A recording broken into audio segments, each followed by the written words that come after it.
This is Nathan Weiss with my audio recording for 2207 primary assessment. At this point, I have established that my BSI is in place and my scene size up is complete. I will now begin my primary assessment.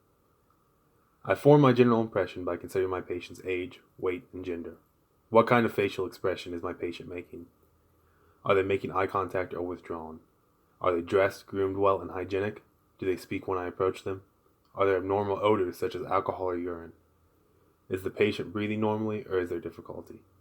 Can they speak in complete sentences? I will look for abnormal breath sounds or positions such as tripoding that implicate difficulty, as well as retractions and nasal flaring. I will establish my patient's level of consciousness. Are they alert or only responsive to verbal or painful stimuli?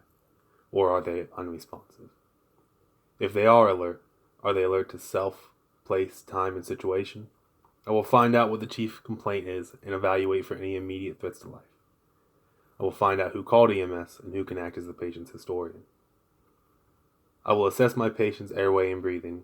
Is the airway open and secure, or do they require an adjunct? Are they tachypnic or bradypnic?